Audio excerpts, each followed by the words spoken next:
Have you ever heard the word Forex and your mind just kind of shuts down? You picture complicated charts, numbers flying everywhere, and think, yeah, that's not for me.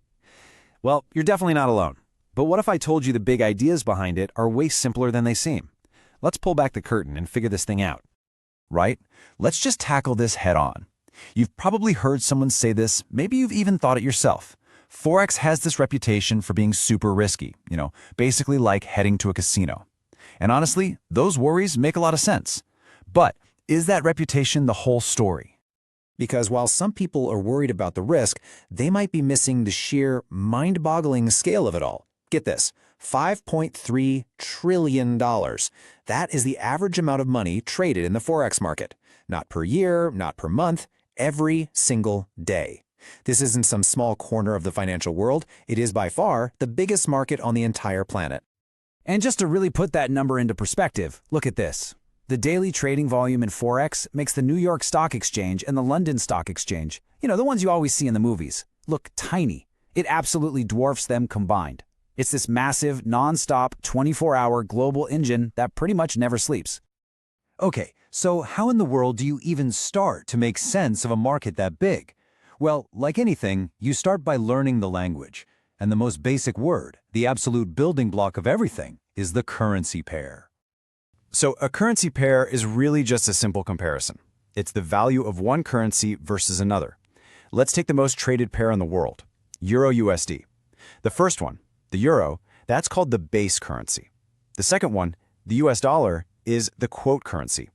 That price you see just tells you how many US dollars it costs to buy one single euro. That's it. And here is the absolute key to it all. Every single trade involves buying one currency while selling another one at the exact same time. It's like a constant tug of war between the economies of two countries. And when you place a trade, you're basically just betting on which side you think is going to win the tug of war. Now for a little bit of fun trivia.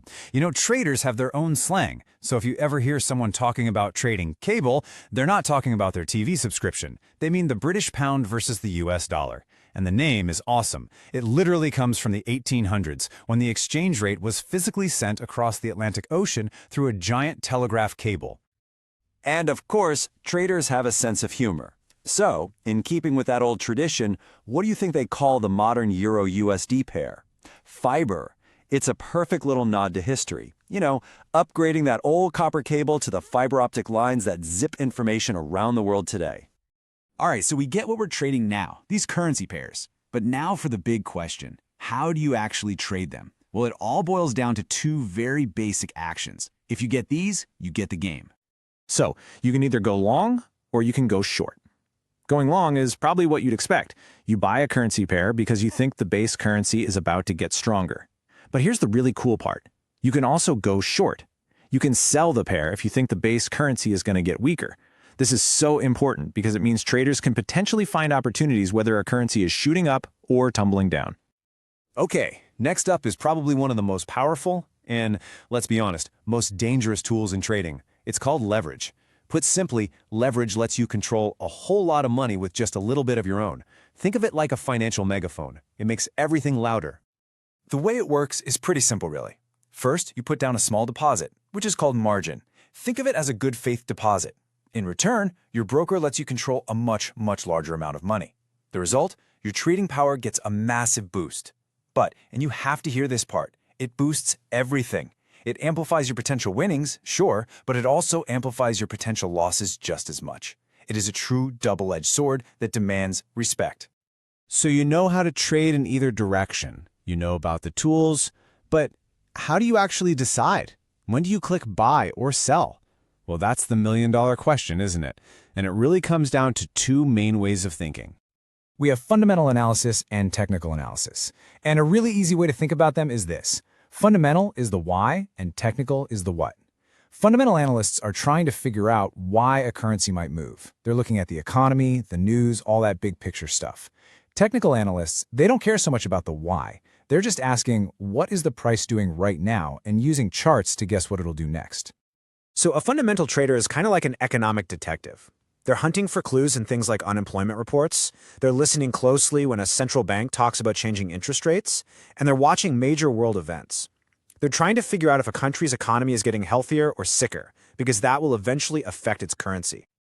The technical analysts, on the other hand, their whole philosophy is that all that economic news is already reflected in the price you see on the screen. They believe the chart tells the whole story. So they become masters of pattern recognition, using tools like candlestick charts, looking for classic formations, and using math-based indicators to try and get an edge. Now, here's the thing. You can become an absolute master of the charts. You could get a PhD in economics. But if you talk to veteran traders, a lot of them will tell you that the market isn't the hardest opponent. The toughest battle is the one that happens right between your own ears. And that brings us to this fantastic paradox in trading. This quote just nails it. That burning desire to make a lot of money fast, that's what pushes people to take crazy risks, to let fear and greed take over, and ultimately to lose. Real, lasting success usually comes from the boring stuff. Discipline, consistency, patience.